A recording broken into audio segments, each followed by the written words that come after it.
Mula sa FEBC Radio, narito ang bagong araw.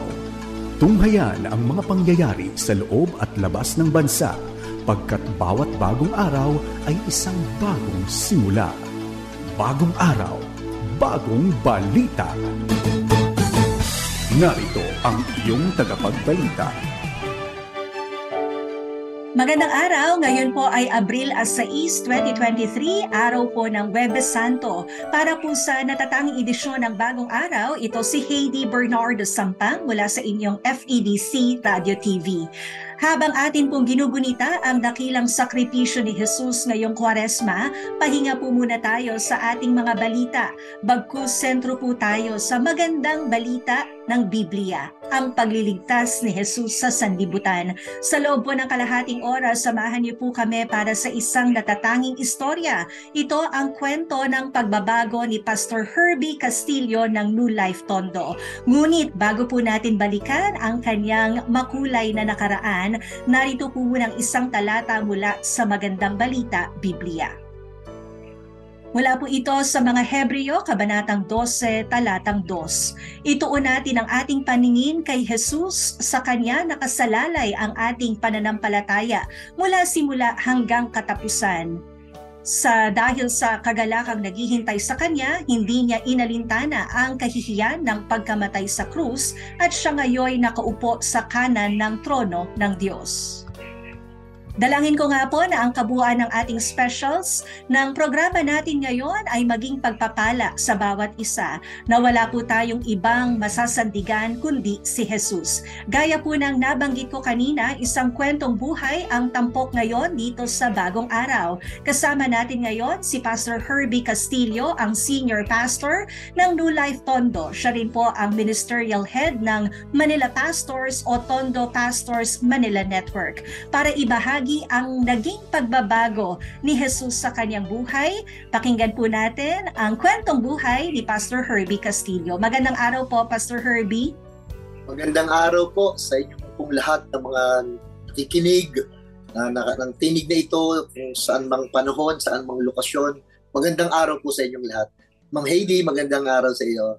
Isang pinagpalang Huwebes Santo po at kami nagpapasalamat sa inyong availability para po sa FEBC Radio TV. Pastor Herbie, ngayon po kasi napaka mabunga ng inyong ministeryo dyan sa New Life Tondo. Subalit kung babalikan po natin ang inyong nakaraan, anong klaseng buhay po ba mayroon noon ang isang Pastor Herbie Castillo?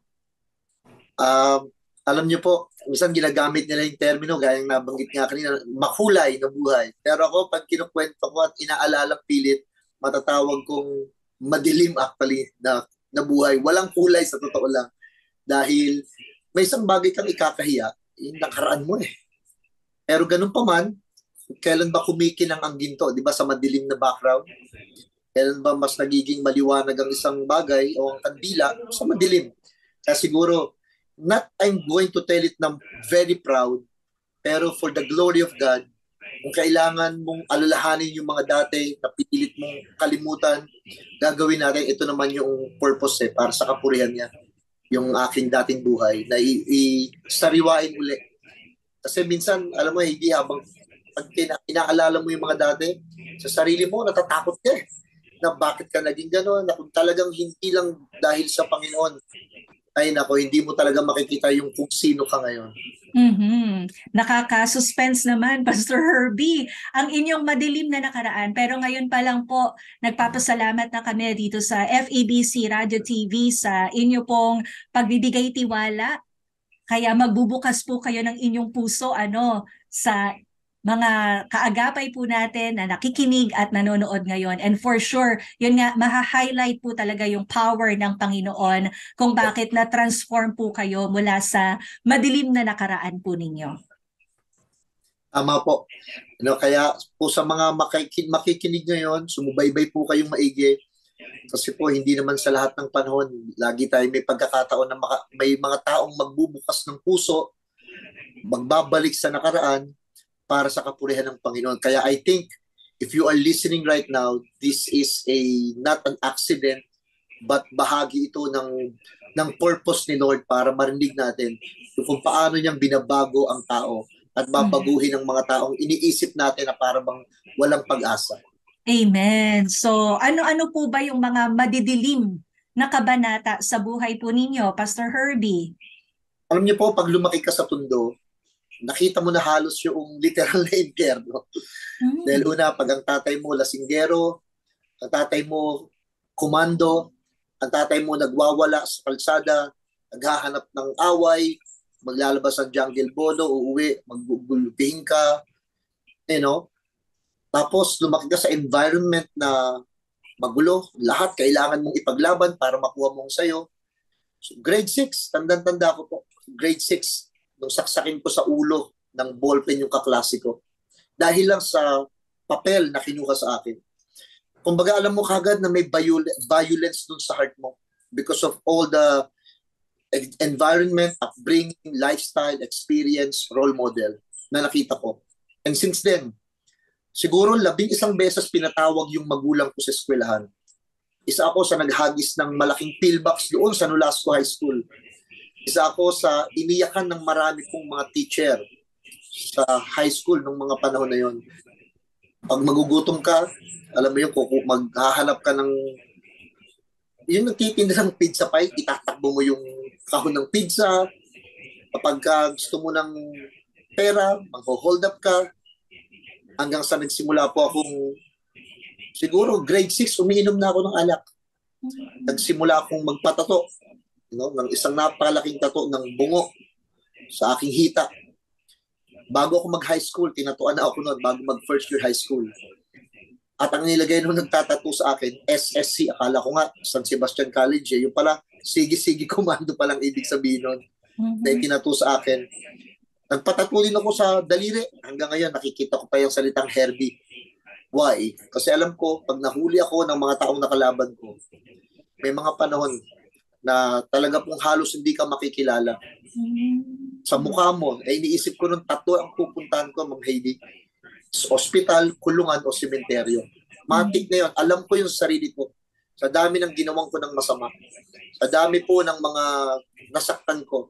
Mga tao kong nasaksak, nabugbog, na-involved sa mga gang, sa fraternity. Nagsimula ako noon sa Delta Sigma family ng Magic 5. Hanggang sa yung aking pong founder ay nagpakamatay, naisip ko na lumipat sa Tau Gamma Pi. Naging master initiator ako. Ako yung tagapalo. Ako yung magsasabi kung ilang palo. Ako yung then hanggang sa naging Grand Treskel yun. Isa sa mga leader nila. And ang daming mga riot sa Tondo. Kasama ko yung naputulan ng kamay, naputulan ng daliri, tinamaan ng barel, ng sumpa. Yung mga panahon na yon, tanda ako noon, nung time na pati tatay ko, pati ang nanay, ang kapatid ko, hinahamon ko ng suntukan. Walang galang, walang respeto. Masyadong nainitin ang ulo ko. Yung pang pagtinignan mo ko sa mata, kailangan ng pangatawanan, ang katwiran ko, gagawin kong November 1 yung birthday mo pag tinignan mo ko sa mata. Hanggang sa pinangalanan na nabansagan po ako sa Tondo na Herbing Demonyo.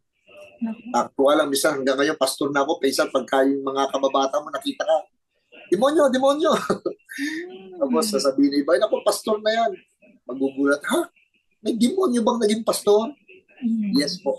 Kaya ako, minsan naman, sa mga panahon na talagang yung walang-wala ka, may isip mo na mag-hold up. May isip mo na, alam mo yun, dahil sa nahihiya ka, mag-a-addict ka. Nagsimula po akong mag-shabu. Simula po akong mag-downers ng marijuana. Kahit saan ako pumunta, lagi ako may atraso. Kahit saan ako pumunta. Nakulong ba kayo, Pastor Herbie? Yun ang magaling. Sa mga barabarangay lang ako nakukulong. Pero dahil alam ko nga bata pa lang ako, alam kong hindi nila ako ikukulong dahil bata ako eh. Alam ko na kagad yung mga ganung paraan eh. Kaya ako, hindi ako magpapahuli ng buhay ng mga panahon na yun. Kaya sa kulungan, hindi nila ako naikulong sa kulungan ng pang-adult. Sa mga barangay, doon po ako mga nakulong. But not in the jail dahil nga alam ko, bata pa lang ko, yung karapatan ko, yung pagtakas, yung paano gagawin. Na para bang talagang ang demonyo, iniuudyukan ka para mas lumala ka ng lumala habang nasa labas. Okay. So sa lahat ng yan, Pastor Herbie, parang masasabi mo, alin yung parang pinakasukdulan mong kasamaan? Siguro, pag nalalasing ka, ito yung sasabi ko, nakakahiya minsan sabihin, may mga makakainuman ka, nilalagyan namin ng betchin yung iniinom ng mga babae, at ito yung nakakahiyang sabihin, nakakadiring alalahanin. Hindi lang yung gagawa ka ng ibang bagay doon sa babae. Mananakit ka ng kahit na sino na lang. Aabangan mo. Sasapakin mo, sasaktan mo. Minsan may tandang-tanda ako isang kabataan na ang payat-payat. At napagtripan lang namin, inabangan namin, binugbog namin. To a point na hindi ko alam kung nabuhay ba siya o kasi pagkatapos mo gawin, tatakbo ka na lang. Yung maaalala mo na talagang nakapanakit ka, nakapaggawa ka ng ibang bagay sa babae, sa kabataan. Kaya ganun na lang yung pagbawi ko talaga ngayon. Okay. Grabe po pala. First time ko pong narinig, Pastor Herbie, ang inyong testimony at hindi po ako makapaniwala kasi talagang ibang-ibang version na po kayo ng Pastor Herbie Castillo ngayon. Pero Pastor Herbie, yung mga ginawa ninyo, di ba, in the past, parang outlet yan eh. Nung mga pains ninyo, sabi nyo nga, lumaki kasi kayo na ganun yung inyong ama, laging lasing, tapos plus yung environment na inyo pong kinamulatan. Sa palagay po ninyo, ano yung pinaka parang root cause kung bakit naging ganun katindi yung pagiging masama po ninyo ng inyong kabataan? Ang laki ng kinalaman ng role model eh. Ng mga tinitignan mo eh.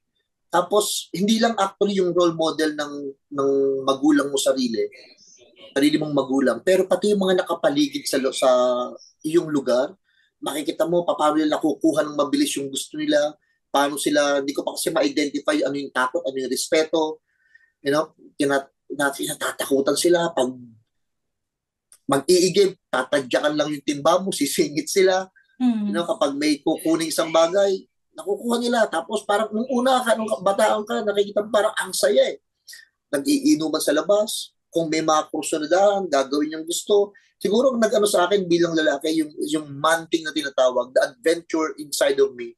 Yung parang bang you can do everything you want in life. Alam mo, yun yung nagtutulak, parang akala mo ang interpretasyon ng katapangan sa'yo is yung magawa mo yung gusto mo ng walang umaawat, walang pipigil. Na-influensyan ako sa totoo lang, sa loob nitong mga taong na kinilala kong mga akala ko, mga siga, mga astig. Gusto ko maging ganito rin. Yan sa palagay ko, malaking kinalaman yung paglaki ko, pagkapanganak ko at paglaki ko sa lugar ng Tondo. Ayun. So parang mali yung mga tiningala ninyong gawing lodi. Yes. Alam mo yun? Parang gusto Correct. nyo maging kagaya nila, sisiga-siga, kinatatakutan, at hindi nyo lang sila pinantayan, hinigitan nyo pa. Correct. Okay, kasi meron kayong parang vacuum na gusto pong punuan sa inyong puso. Pero Pastor Herbie, alam ko, bitin yung kwento at yung oras natin ngayon. Tinatawag na nga po kayong pastor ngayon. So ibig sabihin, may pangyayari na nagpabago po sa inyong buhay. Ano po ito? Yung panahon na lasing ako, nandun ako sa eskinita. May isang pastor na dumadaan at sasabihin ako, tatapikin ako ng balikat. Brother, sayang yung buhay mo. Sayang yung buhay mo. Laging ganon. Tapos pagbalik niya, brother, mahal na mahal ka ni Jesus. And then, kada Sunday yan, pagdadaan siya, yun naman yung timing na lagi akong lasing, lagi siya dumadaan. Pero isang araw, hindi siya dumaan. Tumapik sa balikat ko, hindi tao. Parang ang Diyos na mismo ito. Kasi nakita ko yung sarili ko, umiiyak, wala akong mapuntahan. Linggo nun, hindi siya dumaan. Wala akong mapunta. Sabi ko, saan kaya ako pwedeng pumunta? Alam kong ang Diyos ang nagpaisip nito sa akin. Pumunta ako doon sa isang malait na garahe na kung saan may 40, 50 tao. Yung church. Pumunta ako doon ng lasing. Pumunta ako doon ng medyo wala sa sarili. Malakas pa yung tama. Malakas pa. Kumbaga, alam mo parang nagtitrip ka lang dahil wala ka mapuntahang lugar. Gusto mo lang maghanap ng gagawin. So I went to that small garage na church pala. Dahil may kantahan, dahil nagbabanda ako, mahilig ako sa musika, na-attract ako doon sa banda. Pagpunta ko doon, may isang kanta na narinig ako. Nais kong umawit. May lyrics kasi doon, hanggang may himig, hanggat may tinig.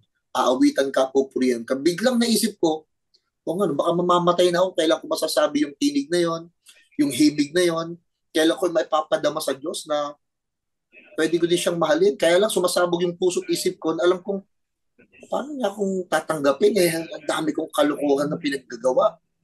Alam niyo, hindi ko alam yung mga terminong anointing, presence, pero while hearing that song, nakita ko yung sarili ko, umiiyak. Kinausap ko yung pastor. Sabi ko, pastor, baka pwedeng kantahin natin uli yung song na yun. Alam niya kung gaano ako kaloko-loko. Kilala niya ako. In fact, bina-Bible study niya yung lolo ko. And then, sabi niya sa akin, bumalik ka sa linggo. Bumalik ako nung Sunday, pagbalik ko, hindi kinanta. Alam mo, parang sinabi ko sa akin, parang sinungaling naman itong pastor na to, sabi niya, kakantahin niya. Alam mo, sabi niya, hindi ka kasi bumalik ng maaga. Sa opening song namin kinanta. So, balik ka ulit sa Sunday. Piling ko, nagagangster ako nito ha. Bumalik po ako nung linggo. Narinig ko uli yung song. And when I heard the song, same presence, same anointing, kahit hindi ko pa alam yung termino na yun noon, lumuod ako, umiiyak. Sabi ko, pastor, gusto ko pong tumugtog sa inyo. Gusto ko pong sumama sa inyo. Alam niyo, sabi niya, I think ngayon na-realize ko, walang pastor na basta-bastang gagawin niya na may isang addict, loko-loko, sasali sa worship team, nang gano'n-gano'n. Alam, sabi sa akin ng pastor, sige, sumali ka, mag-practice ka.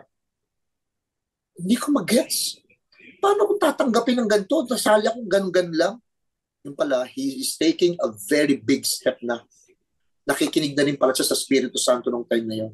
Siya pala yung hinihingi kong confirmations, tatanggapin ba ako ng Diyos? Mamahalin pa rin ba ako ng Diyos? Bibigyan niya ba ako ng chance? Kahit sa kabila ng lahat ng pinagagawa ko. Alam mo, nung sinabi niya na, sige, sumali ka, pumasok ka, na mag-practice ka, sumama ka sa banda, naramdaman ko yung pagtanggap, hindi lang ng pastor, kundi ng Panginoon, na pwede palang tanggapin ng isang katulad ko. Pwede palang isang demonyo ng mag-isip, demonyo ng mamuhay, pwede palang tanggapin ng Panginoon kahit gaano kasama, kahit gaano na ikababa, karumi yung tingin sa sarili niya, pwede palang tanggapin ng Panginoon. Yun yung unang araw na nakita ko yung sarili ko na kumanta hindi para sa iba, hindi para sa sarili, kundi para sa Diyos. I try to practice that song and sing that song ng maraming beses. Yung nais kong umawit, yun yung song na yun. Baka naman pwede pong mag-sample. Kahit ilang linya yung song lang. yata. Sige. Yung chorus part. Ito yung kasi yung chorus part eh. Opo. Ano yan eh? Hanggang mayroong himig, hanggat ako ay mayroong tinig, aawitan ka, pupuring ka. Yung part na yun. Pagkat mahal kita. Correct. Diba? Correct. That song. Yeah. That song. Anong taon yan, Pastor Herbie? Ano po? Anong taon po yan? I think siguro 1998 or 2000. Nung sumuko po kayo sa Panginoon. Yes. Wow. Yes. And magmula po noon, no turning back na. Hindi agad-agad. Hindi agad-agad. Actually, yung anak ng pastor ang naging jowa ko. Ayun! Nako. Exactly. Yung worship leader na kumakanta ng song, kaya hindi ko na alam kung ano ba nag-song ko, yung song o yung singer. Dahil napangasawa ko po. Yung anak ng pastor, and siya yung nagko-cover up. Pag amoy marijuana yung bibig ko, sabihan niya ako, mag-chewing gum ka. Nakita yung pagmamahal talagang tatakpan ng kasalanan. How the love of God covers the multitudes of sin. Siya yung tumanggap din sa akin. Siya yung naniwala sa akin. Siya yung magko-cover up. Kahit na pwede na ako kasi umaati na ako noon, pero adik pa din, rakita pa din, satanista pa din yung isip. Hanggang sa unti-unti po ang pagbabago. Hindi instant na nangyari sa iba. Sa akin, kada taon, may ayusin si Lord. Kada so taon, ano ang unang natanggal, Pastor Herbie? Siguro yung anger. Yung Napansin anger. ko. Napansin ko kasi, nung minsan, may mga nag-iinuman na nasa patay, inalok ako ng alak, sabi ko, hindi na tol, nilalanggam na yung tiyan ko dyan eh. Tanga ganyan eh. Sabi sa akin, demonyo, wala ka naman pakisama, hindi ka na marunong makisama eh. Alam mo, nagpantingin kayo ako, bumalik ako, pero sabi kong bigla, alam nyo, marunong akong makisama, pero ayoko nang makisama. After nung umalis ako, pero napansin ko yung sarili ko, kasi dati hindi pwedeng tutumba ko yung lamesa nung gulo na Basag yun. ulo talaga. Basag ulo talaga, di mo pwedeng durut-duruin na gano'n na kami papangatawanan ko yun. Pero after nakita ko, that's not me, hindi ako yun. Hindi ako yung gano'n. Hindi ko kayang kontrolin yung sarili ko. Pero that's the fruit of the Spirit. Yung mga bisyo po, mga ilang taon pa ang lumipas bago ninyo na pagtagumpayan? Wala una yung pagmamariwana, pagsasyabu, pagyoyosi. Huling-huling natanggal sa akin paglalasing sa alak. Yan ang huling-huling natanggal sa akin. Pero nandun talaga na iba-iba yung dealing po sa atin ng Panginoon. Yes. Yung iba talaga overnight, nagbago. Pero sa inyo pong kaso talagang proseso, inabot ng ilang taon. Pero malaking bagay, yung sabi nyo nga kanina, walang condemnation. Diba? Doon sa mga taong nakapaligid sa inyo, mula sa pastor, mula sa mga taga-church, na ginajudge, but nandiyan ka pa rin, nagsaserve ka na nga, di ba?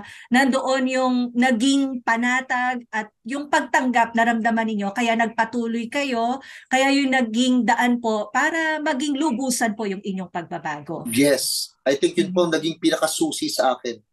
Yung pagtanggap ng mga tao. Kasi doon ko nakita ang Diyos sa buhay ng mga tao. Okay. Pero wala akong idea kung ano ang Diyos nung time na yun eh. No, religion ang tingin ko sa kanya, tradisyon ang tingin ko sa kanya, hindi personal hindi karanasan Kaya doon ko nakita na ang Diyos talaga mapapakita, mapapadama kung yung mga tao mismo magpapakita nito.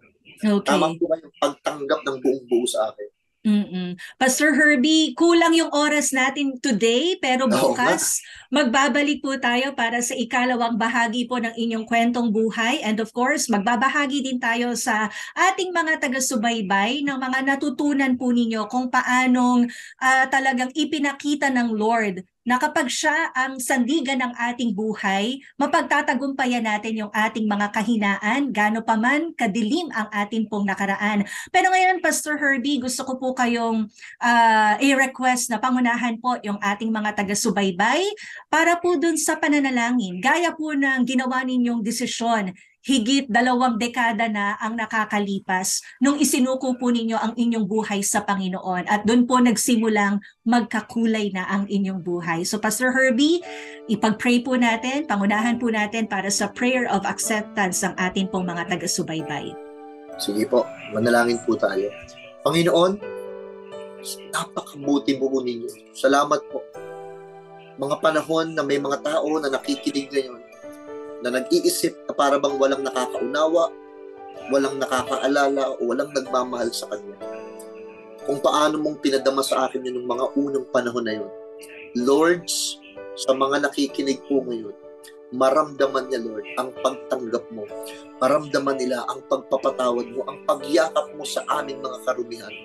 Sa oras pong ito, Lord, anuman ang nararanasan, anuman ang nasa isip niya, anumang mga kabigatan, kakulangan ang nararanasan niya ngayon, ipadama mo, Lord, na ikaw ang Diyos na nagpupuno, tumatanggap, umuunawa, nagpapatawad at higit sa lahat.